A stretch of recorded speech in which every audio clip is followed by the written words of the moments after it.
करने वाले हैं कि इनवर्स ट्रिग्नोमेट्रिक फंक्शंस की कुछ प्रॉपर्टीज होती है, तो वो प्रॉपर्टीज कहाँ डिफाइन होती है, कैसी होती है, कब आइडेंटिटी होती है, तो वो सारी चीजें हम इसके अंदर डिस्कस करने वाले हैं। ठीक है, तो सबसे पहले फर्स्ट हम इसके अंदर आज प्रॉपर्टी नंबर फर्स्ट के अंदर भी इसके 6 फेज है। तो सबसे पहले हम बात करते हैं sine inverse x. Sine inverse x, थोड़ी देर के लिए मैंने इसको क्या कर लिया, y कंसीडर कर लिया। तो साइन इनवर्स एक्स, इसका मतलब साइन इनवर्स एक्स के अंदर देखो बेसिकली सबसे पहले तो ये जो फंक्शन है ये आइडेंटिटी फंक्शन है। तो आइडेंटिटी फंक्शन होने के पीछे इसका रीजन क्या है कि पर्टिकुलर ये किसी बाउंड्री है ना, कोई भी बाउंडेड कंडीशन के अंदर ये क्या होगा, ये कि फिक्स कांस्टेंट फंक्शन होगा, जैसे y = x की तरफ। तो मैंने क्या कर दिया, जैसे इस फंक्शन के अंदर हम बात करें तो इस फंक्शन का जो डोमेन है, डोमेन ऑफ द फंक्शन वो है x बिलोंग्स टू ऑलवेज -1 से 1, क्योंकि साइन इनवर्स x के अंदर जो इनपुट होता है वो हमेशा क्या होता है, -1 से 1 रहा करता है। तो जैसे ही -1 से 1, इसके करस्पॉन्डिंग इसको अगर थोड़ी देर के लिए मैं थीटा कंसीडर करूं, इस वाली क्वांटिटी को अगर मैं साइन इनवर्स x को थोड़ी देर के लिए मैंने थीटा कंसीडर किया, तो यहां पर मिला x = sin थीटा। x क्या मिल गया इसके अंदर, sin थीटा। और साथ ही साथ ये चीज पता है कि थीटा बिलोंग्स टू ऑलवेज -π/2 से π/2। थीटा ऑलवेज बिलोंग्स टू -π/2 से π/2 रहने वाला है। ठीक है, तो -π/2 से π/2 बिकॉज़ साइन इनवर्स x का जो आउटपुट होता है वो हमेशा -π/2 से π/2 रहा करता है। तो इसका मतलब x क्या मिला आज हमें, sin थीटा।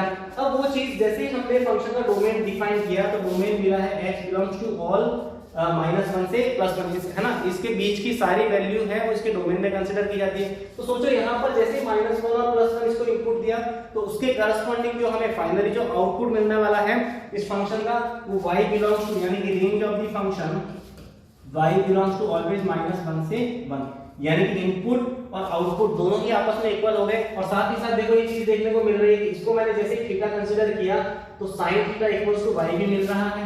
sin थीटा क्या मिला, y के इक्वल भी मिला, और साथ ही साथ x क्या मिला, sin थीटा भी मिला। यानी फाइनली क्या मिल रहा है, x sin थीटा = y, यानी कि जितना इनपुट होगा उसके करस्पॉन्डिंग उतना ही आउटपुट आएगा। इसका मतलब ये क्या हो गया, एक अपीरियोडिक फंक्शन हो गया, और साथ ही साथ आइडेंटिटी। और वैसे कह सकते हैं कि साइन इनवर्स x जो भी फंक्शन होने वाला है, आइडेंटिटी फंक्शन, वही ऑड फंक्शन कुछ रहने वाला है, ऐसा कुछ। तो ये मैंने इसको ड्रॉ किया x और y एक्सिस पर, x और y, यानी बेसिकली जो फंक्शन है वो -1 और 1 में x = y, यानी कि x = y क्या है, एक आइडेंटिटी फंक्शन रहने वाला है। तो ये +1 और -1 के बीच में मैंने क्या कर दिया, एक आइडेंटिटी फंक्शन को ड्रॉ कर दिया -1 से +1, यानी कि ये वाली वैल्यू क्या है, y = x। तो इस तरह से क्या हो गया, इस फंक्शन को हमने कि साइन इनवर्स x बेसिकली एक आइडेंटिटी फंक्शन होता है जिसका जो डोमेन होता है वो -1 से 1 होता है, और साथ ही साथ इसकी जो रेंज होती है वो भी -1 से 1 होती है। सेकेंड हम इसके अंदर कंसीडर करने वाले हैं cos इनवर्स x। इसको भी मैंने क्या कर दिया, y कंसीडर कर दिया। तो cos inverse x = y। Same thing यहाँ पर भी domain of the function, domain का मतलब इसके अंदर की x बिलोंग्स टू ऑलवेज -1 से 1 रहने वाला है, और साथ ही साथ रेंज ऑफ द फंक्शन इसके अंदर भी x बिलोंग्स टू -1 से 1 रहने वाला है, और ये भी -1 और +1 के बीच में एक आइडेंटिटी फंक्शन है। सेम थिंग देखो यहाँ पर भी हम इसको थोड़ी देर के लिए थीटा कंसीडर करेंगे। तो अगर हमने इसको थीटा कंसीडर कर दिया, तो वही बात है कि cos इनवर्स x ये भी क्या बनने वाला है, थीटा बनने वाला है। और जैसे ही थीटा बना, तो थीटा बिलोंग्स टू 0 से पाई रहने वाला है, क्योंकि cos इनवर्स x का जो करस्पॉन्डिंग जो आउटपुट मिलता है वो हमेशा 0 से पाई रहा करता है। तो ये वाली जो क्वांटिटी है वो 0 से पाई के बीच में रहने वाली है। तो इसका मतलब क्या हो गया, सेम यहाँ पर मैंने इसको cos इनवर्स x को थीटा माना, तो यहाँ पर जो cos थीटा की वैल्यू मिली है वो क्या मिली है, y, और साथ ही साथ x = यहाँ पर भी cos थीटा मिलने वाला है, यानी कि x = y। ये भी अपने आप में एक आइडेंटिटी फंक्शन रहने वाला है -1 से 1 के बीच में। इसको भी प्लॉट कर देते हैं यहाँ पर हमने इसको भी प्लॉट कर दिया इस तरह से। ये वाला 1 और यहाँ पे ये वाली जो वैल्यू रहने वाली है वो कुछ -1, और ये वाला भी एक आइडेंटिटी फंक्शन है, यानी कि y = x। ठीक है, +1 और -1 के बीच में। सेम यहाँ पर हम बात करते हैं थर्ड फंक्शन। थर्ड अपना है इसके अंदर tan inverse x, tan inverse x equals to, यहाँ पर भी इसको क्या कर लेते हैं, y मान लेते हैं। तो tan इनवर्स x, इसके अंदर भी क्या होने वाला है, जो इनपुट डेटा है, इनपुट ऑलवेज क्या होता है, रियल वैल्यू, यानी कि domain of the function x belongs to all real values. तो देखो सबसे पहले x को जैसे ऑल रियल वैल्यूज कंसीडर की हमने, इसको x को हमने क्या कर दिया, ऑल रियल जो डेटा हमने दिया है, तो tan इनवर्स x ने क्या दिया, -π/2 से π/2, ठीक है। यहाँ पर जो कंप्लीट -π/2 से π/2 और यहाँ पर जो tan x जो होगा, देखो सबसे पहले हमें ये देखना है कि जो फंक्शन का जो डोमेन होगा वो क्या होगा, ऑल रियल वैल्यूज के अंदर हमें क्या करनी है, कंसीडर करनी है। तो उसके करस्पॉन्डिंग आउटपुट भी आ रहा है, रेंज ऑफ द फंक्शन, वो भी क्या आने वाला है, y belongs to all real values. इसके अंदर y की भी ऑल रियल वैल्यूज के अंदर आने वाली है। जैसे यहाँ पर है ना, ये y की वैल्यू है, यहाँ पर हमने जो कंसीडर किया है वो बेसिकली क्या है, y की वैल्यू हमें ले ली है, ये y बिलोंग्स टू, ठीक है, y बिलोंग्स टू। तो यहाँ पर भी क्या हो गया, y belongs to all real values. तो इसका मतलब r से r में भी ये क्या बनने वाला है, एक आइडेंटिटी फंक्शन बनने वाला है, रियल वैल्यू से रियल वैल्यूज। ये x और y यानी कि ऑलवेज रियल वैल्यू, जितना x इनपुट होगा उसके करस्पॉन्डिंग आउटपुट भी क्या होगी, एक रियल वैल्यू आएगी, यानी कि रियल से real number two real number में एक आइडेंटिटी फंक्शन हो गया। सेम थिंग अगर हम बात करें थर्ड फंक्शन की, ये तो हो गया अपना फर्स्ट और सेकंड और थर्ड। इसी तरह से cot इनवर्स x की अगर हम बात करें तो इसके अंदर ये क्वांटिटी क्या मिलने वाली है, थर्ड नंबर है ना, 4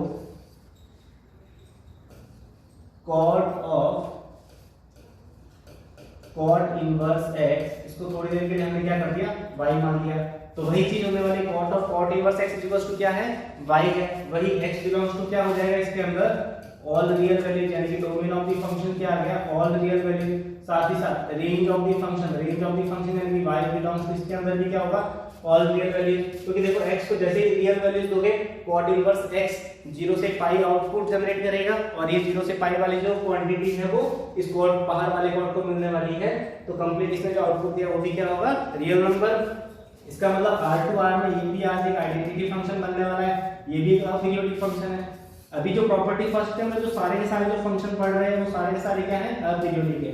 और अपीरियोडिक होने का सबसे बड़ा जो मेन रीजन है वो क्या है, कि इसके अंदर पर्टिकुलर जो ग्राफ होता है किसी फंक्शन का, वो किसी इंटरवल में रिपीट नहीं होता, और जब रिपीटेशन नहीं होता इसका मतलब फंक्शन क्या है, अपीरियोडिक हो गया। तो सारे के सारे प्रॉपर्टी फर्स्ट के अंदर हम जो 6 वैरायटी पढ़ने वाले हैं वो सब के सब क्या है, अपीरियोडिक टाइप जैसे कोई सिचुएशन है, ठीक है। तो ये कॉट हो गया। फिफ्थ हम बात करते हैं sec inverse x। sec inverse x, इसको थोड़ी देर के लिए हम क्या कर लेते हैं, वही y मान लेते हैं, ठीक है। अब हमने क्या किया, sec इनवर्स x को हमने क्या कर दिया, इसको y कंसीडर कर दिया। तो इसका मतलब अब क्या होगा कि यहाँ पर भी जो ऑल इनपुट डेटा है ना, डोमेन ऑफ द फंक्शन, देखो डोमेन ऑफ द फंक्शन, इसका मतलब x बिलोंग्स टू -∞ से -1। sec इनवर्स x को जो इनपुट मिलने वाला है वो -∞ से -1 यूनियन 1 से इंफिनिटी, क्या मिलने वाला है, 1 से इंफिनिटी। तो ऐसा कुछ इसको इनपुट मिल गया, तो उसके करस्पॉन्डिंग जो इसने आउटपुट भी जनरेट किया वो भी क्या होने वाला है, सेम ही होने वाला है, y बिलोंग्स टू -∞ से -1 यूनियन 1 से इंफिनिटी। तो इसका मतलब ये जो फंक्शन है कभी इसने +1 और -1 के बीच में एंट्री की नहीं है।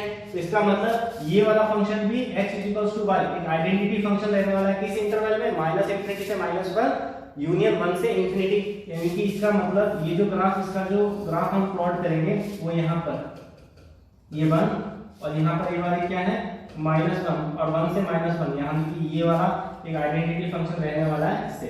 तो इसके बीच वाले इलाके में कभी भी इस फंक्शन ने एंट्री नहीं की है, यानी कि 1 से इंफिनिटी और यहाँ पर -1 से -इंफिनिटी की तरफ। तो इस तरह की सिचुएशन इसके अंदर बन रही है। इसका मतलब ये इसके लिए क्या है, एक आइडेंटिटी फंक्शन बन गया। अब लास्ट हमारा बचा है इसके अंदर, कौन सा बचा है, कॉस वाला, कॉसेक वाला, है ना।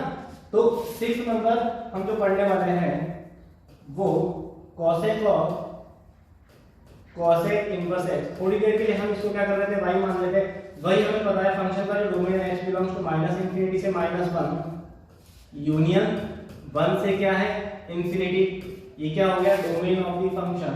साथ ही साथ इसके अंदर range of the function y belongs to minus infinity से माइनस वन यूनियन वन से इंफिनिटी, ये भी रहने वाला है। और सेम टू सेम ये भी क्या है, x इक्वल्स टू y का आइडेंटिटी फंक्शन है।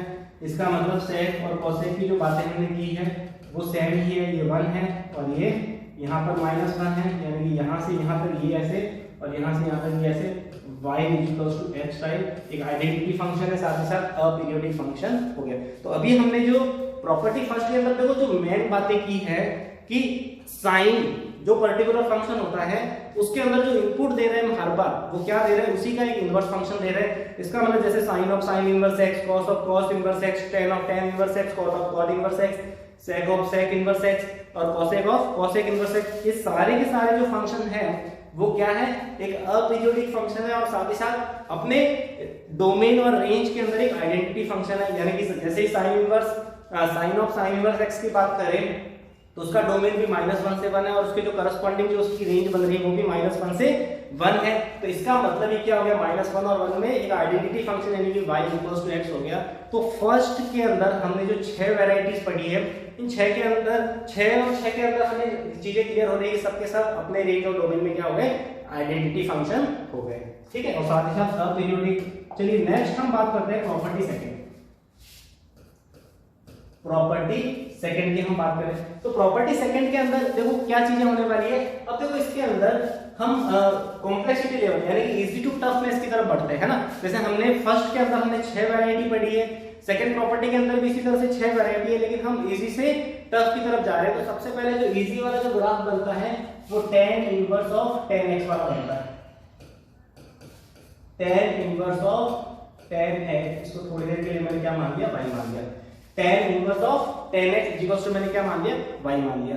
अब देखो tan inverse of tan x equals to y, इसके बारे में थोड़ा सा हम कुछ डिस्कस करते हैं कि सबसे पहले इसके अंदर जो इनपुट है डोमेन ऑफ द फंक्शन है। डोमेन ऑफ द फंक्शन का मतलब इसके अंदर जो इनपुट जाने वाला है, जो इनपुट x दे रहे हैं, देखो tan x तो हर रियल वैल्यू पे डिफाइन होता है, बस ऑड मल्टीपल्स ऑफ π/2 पर डिफाइन नहीं होता, क्योंकि ऑड मल्टीपल्स ऑफ π/2 पर cos क्या होता है, 0 हो जाता है और 0 होने पर tan x उस वैल्यू पर डिफाइन नहीं होता। तो हमने क्या कर दिया, इस x के अंदर ऑल रियल वैल्यूज में से ऑड मल्टीपल्स ऑफ π/2 हटा दिए।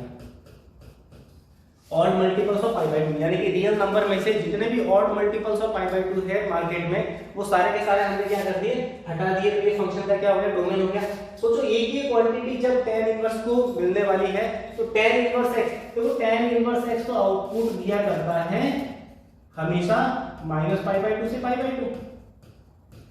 tan इनवर्स x हमेशा आउटपुट दिया करता है -π/2 से π/2, यानी कि जो रेंज ऑफ फंक्शन हो गया वो कितना हो गया, -π/2 से π/2, यानी कि जो फंक्शन की जो रेंज होगी वो -π/2 से +π/2 के बीच में रहने वाली है। और इनपुट जो हो गया वो सारे डेटा हो गए, बस ऑड मल्टीपल्स ऑफ π/2 नहीं होगा।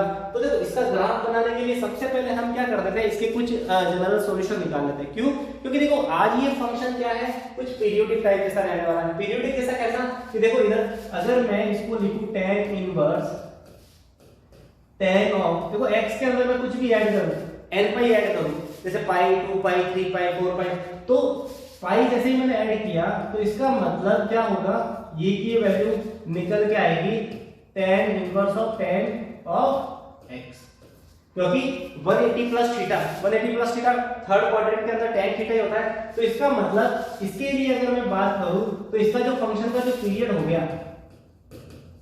फंक्शन का जो पीरियड हो गया t इक्वल्स टू कितना हो गया पाई, फंडामेंटल पीरियड इसका कितना हो गया t इक्वल्स टू पाई। तो fundamental period t equals to इसका पाई हो गया। तो इसका मतलब हमें एक चीज तो क्लियर हो गई कि ये पाई इंटरवल के बाद जितना ग्राफ बनेगा, देखो एक चीज हमेशा इसके अंदर भी याद रखना, ये जिस इंटरवल के अंदर जैसे y इक्वल्स टू -π/2 से π/2 की बात कर रहा हूं, तो -π/2 से π/2 का मतलब एक कंप्लीट इंटरवल जो पाई है, एक पीरियड कवर हो रहा है, यानी कि हम -π/2 से π/2 की ग्राफ को उठा के हम क्या कर लेंगे, हर बार पाई है ना, पाई और पाई के इंटरवल पर हम शिफ्ट करते जाएंगे, यानी कि इसके अंदर हम पाई ऐड सब्ट्रैक्ट करके हम ग्राफ को क्या करेंगे, शिफ्ट करेंगे। तो इसका मतलब ये पीरियोडिक फंक्शन हो गया। और साथ ही साथ याद रखना ये पर्टिकुलर अपने रेंज के अंदर, ये अपने रेंज के अंदर ये वाला फंक्शन भी आज क्या है, एक आइडेंटिटी फंक्शन बनने वाला है। कैसे होता है, देखो मैं क्या करता हूं, इसको थोड़ी देर के लिए सॉल्व करते हैं। tan इनवर्स इसको उधर भेजा तो यहां पर मिला tan y tan y equals to क्या मिला,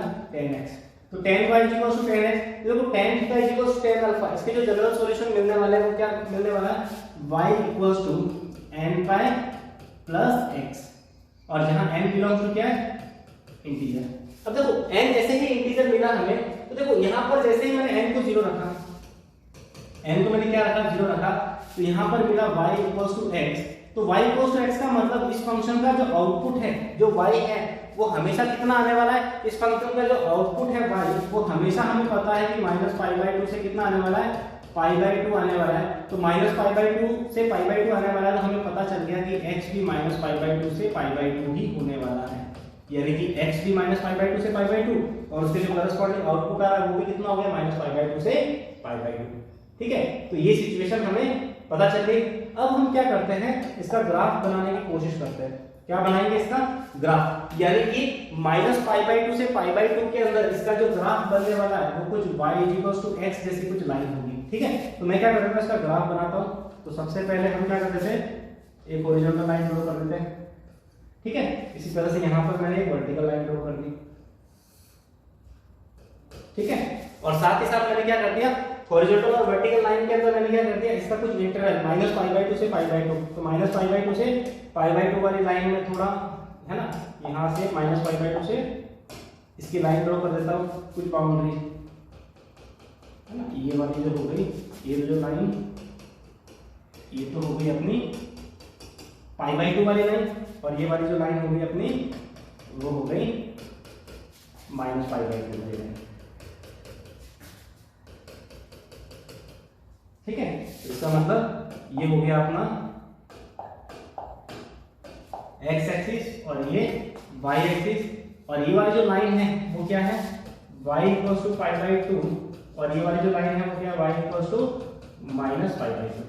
तो +π/2 से -π/2 के अंदर मैंने क्या कर दी, लाइनें ड्रॉ कर दी। अब हमें पता है कि y = x हमेशा अपनी रेंज में फंक्शन क्या, एक आइडेंटिटी फंक्शन बनने वाला है। तो मैंने क्या कर दिया, -π/2 से π/2 के बीच में लाइन बना दी, y = x। ये क्या है, y = x है, कहां से कहां तक, π/2 से -π/2, यानी कि π/2 से -π/2 के अंदर ये क्या हो गया, एक आइडेंटिटी फंक्शन हो गया, y = x, यानी कि जितना इनपुट होगा उतना ही उसके करस्पॉन्डिंग हमें क्या मिलने वाला है, आउटपुट मिलने वाला है। ठीक है, इसी तरह से हम क्या कर देते हैं, देखो इस फंक्शन का पीरियड कितना, सबसे हमें पता है कि π/2 पर और -π/2 पर वैल्यू डिफाइन नहीं है, और 0 पर ये वैल्यू डिफाइन है 0। अब क्या करना है हमें, इस फंक्शन को सेम वापस यहां से इसकी नोक उठा ली, 0,0 इसके कोऑर्डिनेट है, तो 0,0 से पटक के हमने क्या कर दिया, वापस इसको शिफ्ट कर दिया, तो वापस यहाँ बन गया। तो यहाँ पर भी वैल्यू नहीं मिलने वाली है, तो ये हो गया π,0, और यहाँ पर π/2 से 3π/2। आज इस लाइन की जो इक्वेशन मिलने वाली है वो क्या मिलने वाली है, y = x - π। y = क्या मिलने वाला है, x - π। देखो इसके अंदर y को 0 किया तो x की वैल्यू क्या मिल गई, π, तो इसके जो कोऑर्डिनेट हो गए वो क्या हो गया, π,0। इसी तरह से यहाँ पर क्या करेंगे, इसको भी शिफ्ट कर लेंगे, तो यहाँ पर ये वाली बात होगी, यहाँ से ऐसा कुछ हो गया। ठीक है, यहाँ पर भी क्या हो गया, यहाँ से वैल्यू, क्योंकि फंक्शन का पीरियड पाई है तो यहाँ से क्या होगा, शिफ्टिंग होगा। तो इसी तरह से यहाँ पर इस फंक्शन के जो इस पॉइंट पे जो कोऑर्डिनेट होंगे वो क्या होंगे, -π,0। ठीक है, यहाँ पर π,0, इधर क्या होंगे, -π,0, और इस लाइन की इक्वेशन क्या है, y = x - π है, तो इसका तो इंटरसेप्ट क्या होगा, पॉजिटिव होगा। तो इस लाइन की इक्वेशन हो गई y = x + π, y = x + π। इस तरह से ये ग्राफ चलता रहता है। तो ये होता है अपना इनवर्स फंक्शन, यानी कि tan inverse of tan x। अब देखो मैंने ये बताया कि ये वाला जो फंक्शन होता है वो पर्टिकुलर अपनी जो गिवन रेंज होती है उस गिवन रेंज के अंदर एक आइडेंटिटी फंक्शन, यानी कि अगर मैं इसके लिए मैं बात करूं तो ये -π/2 से π/2 के अंदर, -π/2 से π/2 के अंदर देखो ये वाला एक आइडेंटिटी फंक्शन मिल रहा है। क्या मिल रहा है, आइडेंटिटी फंक्शन मिल रहा है। तो इसका मतलब -π/2 से π/2 में ये भी क्या बनने वाला है, आइडेंटिटी फंक्शन जैसा कुछ बनने वाला है। ठीक है, तो इस पे बेस हम क्या करते हैं, कुछ एक दो इसके अंदर कुछ क्वेश्चन कंसीडर करते हैं। ठीक है, ताकि हमें पता चल जाए बेसिकली कि हमें क्वेश्चन किस तरीके से पूछे जाते हैं, हमें क्वेश्चन कैसे सॉल्व करना है। जैसे मैंने कहा कि tan इनवर्स ऑफ tan 13π/3, जैसे एक क्वेश्चन देते हैं tan इनवर्स ऑफ tan 13π/3, 13π/3। देखो 13π/3 को हमने जैसे ही थोड़ा सा सिंप्लीफाई किया 13 पाई बाई 3, तो 13 पाई बाई 3 जो टूटने वाला है वो कहाँ टूटेगा, कितना टूट जाएगा 4 पाई है ना। 13 पाई बाई 3 को हमने जैसे ब्रेक किया तो टूटेगा 4 pi plus pi by 3। 4 pi plus क्या हो गया पाई बाई 3। तो देखो 4 pi plus pi by 3 12 plus 1 13 pi by 3। तो 4 पाई प्लस पाई बाई 3, देखो 4 पाई प्लस पाई बाई 3 हम कहाँ आने वाले हैं, देखो ये पाई यहाँ पर ये 2 पाई वाला, तो इसी तरह से 4 पाई, यानी कि हम किस लाइन पर आएंगे, इनपुट माइनस जो भी जिस लाइन के ऊपर हम लाई कर रहे हैं, तो यानी कि हम किस लाइन के ऊपर लाई कर रहे हैं 4 पाई वाले लाइन पर, तो यानी कि इनपुट डेटा माइनस 4 पाई, यानी कि इसके अंदर हम क्या कर लेंगे 4 पाई सब्ट्रैक्ट कर लेंगे। तो इसका मतलब tan inverse of tan pi by 3 मिला। ठीक है, तो ये वाली चीज हमें पता चले, तो tan inverse tan pi by 3, तो tan पाई बाई 3 कितना 60 डिग्री, तो कितना होने वाला है ये √3, और ये वाली जो क्वांटिटी वो tan इनवर्स को मिलने वाली है, तो यहाँ पर जो आउटपुट मिलने वाला वो कितना मिलने वाला पाई बाई 3, यानी कि फाइनली जो आउटपुट कितना आ गया। देखो ये जो पाई बाई 3, देखो मेन चीज हम जो काम करने वाले हैं वो क्या करने वाला है कि tan inverse of tan x के अंदर हमें फाइनली करना क्या है कि जो फाइनल हम जो आंसर दे रहे हैं वो बिल्कुल अपनी रेंज माइनस पाई बाई 2 से पाई बाई 2 के बीच में होना चाहिए, बस ये ध्यान रखना तोड़ मरोड़ करके। और वैसे भी हमें पता है कि n pi plus theta tan of n pi plus theta, अगर हम बात करें tan ऑफ n पाई का मतलब जैसे 4 पाई की अगर हम बात करें तो यहाँ से ये 2 पाई और यहाँ से भी वापस कंप्लीट किया 2 पाई, तो 4 पाई हो गया 4 पाई प्लस थीटा, यानी कि हम फर्स्ट क्वाड्रेंट में लाई कर रहे हैं, तो फर्स्ट क्वाड्रेंट के अंदर tan तो क्या होगा पॉजिटिव होता है, तो finally tan n pi plus theta हमेशा कितना रहने वाला है थीटा ही रहने वाला है। तो इसका मतलब tan और tan आपस में खत्म हो जाएंगे, बिकॉज पाई बाई 3 है वो क्या होगा अपने रेंज में आ गया, इसलिए हमने फाइनली पाई बाई 3 इसका आंसर दिया है। तो 3 तरीके हो गए, पहले तो क्या करो प्रिंसिपल ब्रांच सेलेक्ट कर दो कि तुम कौन सी ब्रांच पर लाई कर रहे हो। 4 पाई प्लस पाई बाई 3 की बात करें तो 4 पाई प्लस पाई बाई 3 जहां पर भी तुम जाओगे 4 पाई प्लस पाई बाई 3, तो वहां पर जो लाइन होने वाली है वो इनपुट माइनस 4 पाई रहने वाला है। क्या रहने वाला है इनपुट माइनस 4 पाई, तो जैसे ही इनपुट इतना था उसमें से 4 पाई सब्ट्रैक्ट कर दिया तो जो आंसर आने वाला था वो कितना आने वाला था पाई बाई 3। तो वैसे ही पता है कि इसका जो कंप्लीट आउटपुट है वो कितना आने वाला है पाई बाई 3 आने वाला है। फिर हमने वो वाला कॉन्सेप्ट भी पढ़ा था कि n पाई प्लस थीटा, वो भी क्या हो जाएगा, अगर n इवन है तो तुम हमेशा फर्स्ट क्वाड्रेंट के अंदर गिरोगे, और अगर n तुम्हारा ऑड मिल रहा है तो हमेशा तुम थर्ड क्वाड्रेंट में गिरोगे, आंसर हमेशा पॉजिटिव ही आने वाला है। ठीक है, तो उस तरह से हम क्या कर सकते हैं इसका आंसर दे सकते हैं। इसी तरह से अगर हमें सेकंड क्वेश्चन में कंसीडर करते हैं tan inverse of 25 pi by 4, बहुत इजी है 25 पाई है ना, 25 पाई बाई 4, इसको भी हम क्या कर देते हैं ब्रेक कर देते हैं, तो इसको ब्रेक कर दिया इसमें 6 पाई प्लस पाई बाई 4, तो 6 पाई प्लस पाई बाई 4, देखो 6 पाई प्लस पाई बाई 4 हमेशा क्या करना है, ये भी n पाई है इवन मल्टीपल्स ऑफ n है ना, तो यहाँ पर भी क्या होगा 6 पाई माइनस कर लेंगे, तो इसका मतलब फाइनली ये भी जो आंसर आके गिरेगा वो भी कहाँ गिरेगा पाई बाई 4 पर ही आके गिरेगा, यानी कि tan inverse of tan x जो होगा वो भी फाइनली पाई बाई 4 वाले इंटरवल पे आके गिर जाएगा। तो इसी तरह से हम इसके अंदर कुछ और एक्सेप्शन है ना, कुछ चीजें और इसके अंदर सॉल्व करते हैं। कुछ एक क्वेश्चन है जैसे हमें ग्राफ की जरूरत पड़ेगी तो हम क्या कर देते हैं इसके अंदर ग्राफ को वापस हम देख लेंगे। कुछ एक क्वेश्चन है जैसे कि हम बात कर रहे हैं tan inverse of tan 1, tan inverse of tan 1, tan inverse of tan 2, ये सारे के सारे जो एंगल है वो रेडियन में कंसीडर कर रहा हूं मैं, तो tan इनवर्स ऑफ tan 3, इसी तरह से tan इनवर्स ऑफ tan 4, इसी तरह से tan इनवर्स ऑफ tan 5, इसी तरह से यहाँ पर tan इनवर्स ऑफ tan 6, फिर tan इनवर्स ऑफ tan 7, और लास्ट ले लेते हैं tan इनवर्स ऑफ tan 8,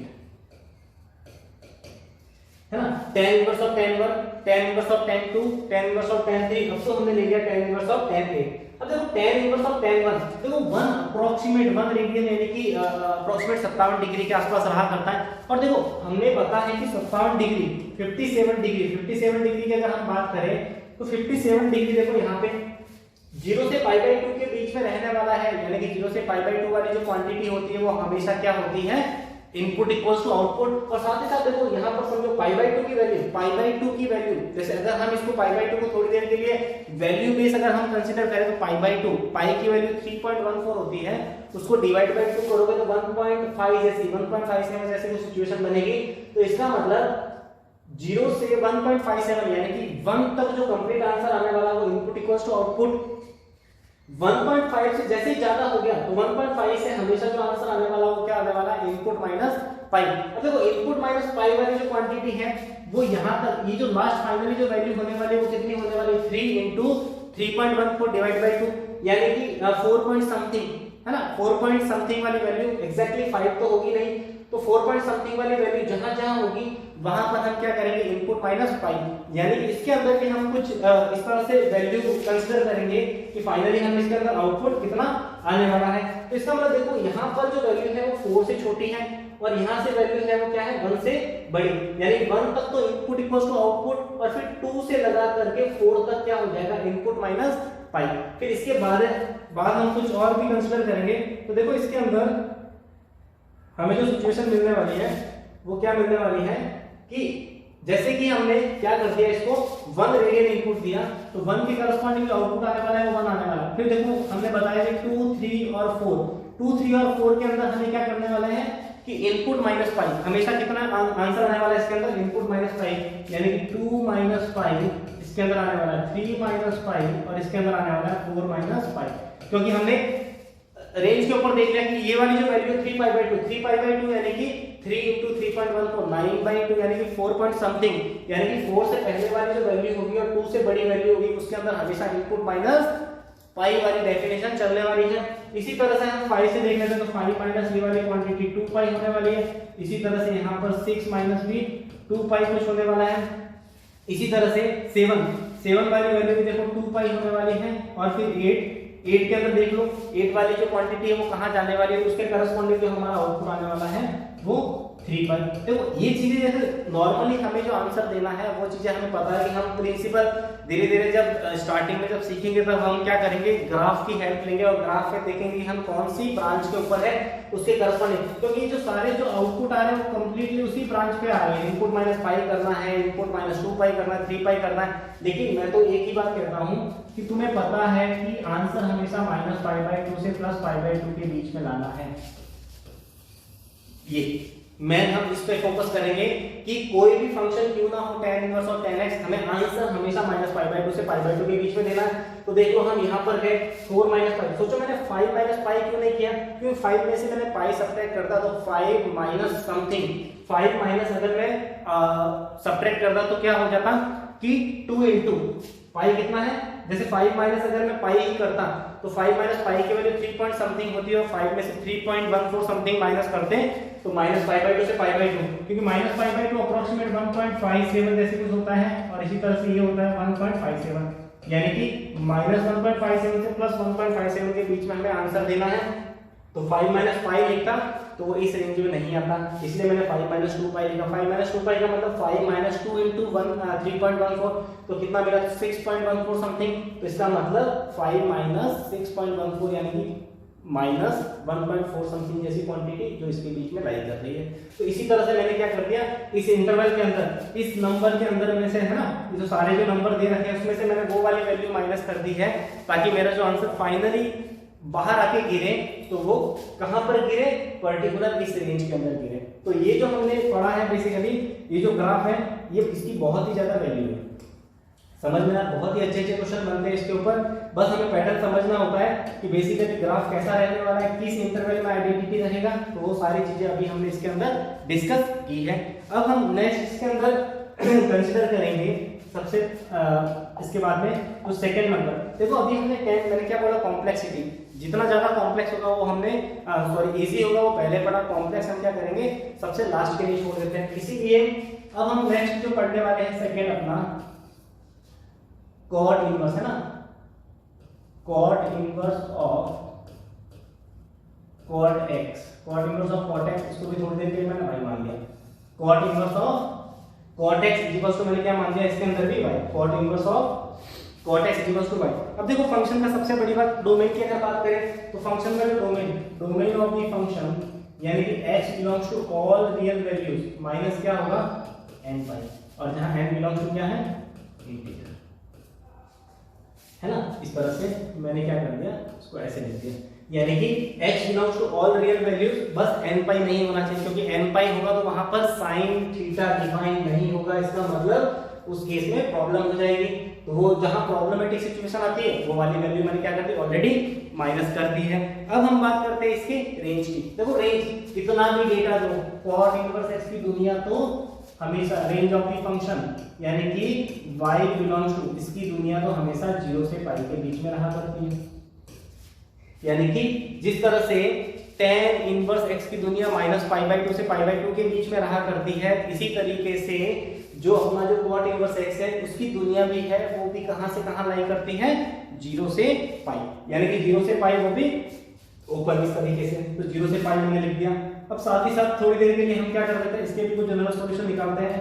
तो cot y इक्वल्स टू क्या हो गया cot x, इस cot इनवर्स है ना उसको उधर ले लिया, तो cot y equals to cot x, इसको भी थोड़ा सा रेसिप्रोकल करेंगे तो tan y इक्वल्स टू क्या बन गया tan x, tan y equals to tan x। देखो ये भी फंक्शन पता चल गया कि ये भी फंक्शन क्या है पीरियोडिक ही है, क्योंकि इसके अंदर x के अंदर अगर पाई ऐड करोगे तो कोई फर्क पड़ने वाला है नहीं, थर्ड क्वाड्रेंट में गिरेगा, इसका मतलब फंक्शन पीरियोडिक है विद फंडामेंटल पीरियड पाई।